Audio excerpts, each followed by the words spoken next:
Thanks for joining us on this week's Eagle News Network. I'm Marissa Miller. And I'm Kaylee Snyder. Let's take a look at this week's headlines. Some of our students were able to take a trip to SUNY Oswego to get a tour of the campus. It was a fun way to see what opportunities they will have after graduation. 100 turkey meals were given out as a part of our district's collaboration with Wayne County Action Program. They were delivered this week to families in our area.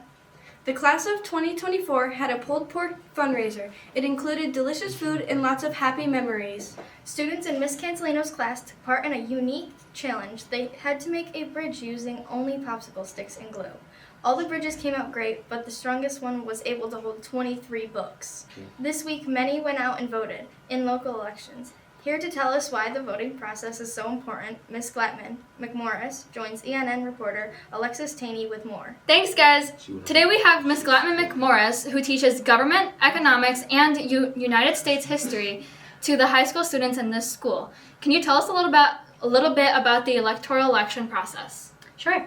So this year on Tuesday, we had the local elections, and the reason that this is important because our communities are going to be dealing with and voting on issues that are important, at least on the community level.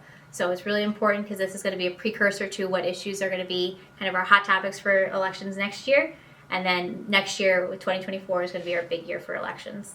Now, I know next year is the big election, so what does this mean leading up to those elections? So 2024 is going to be a presidential election. And so we will be choosing who our next president of the United States is going to be. And in addition to that, we also have our essentially midterm elections in Congress. So we will be choosing a good number of our representatives and our senators, about a third of the senators and a good chunk of our representatives.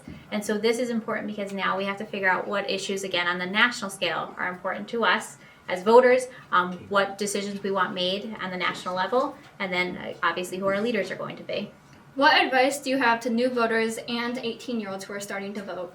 So once you're 18, please go and register to vote. It's okay if you don't have a party just yet. That's up to you to kind of figure out as you do more research and so on. But first thing is register to vote. So that's your first step, most important. After that, figure out what issues are really important to you. Do you like to focus on things on a community level, national level, etc.? And where do your beliefs lie? And then once that's kind of established in how you feel about those certain issues, then you could go and figure out which candidates are kind of in line with your views. And so that's the important thing when you do that research. So they will be representing you, so you want someone with similar views to you. Thanks, Ms. Glattman. Back to you guys. That's it for this week's Eagle News Network. Have a great weekend and Go Eagles!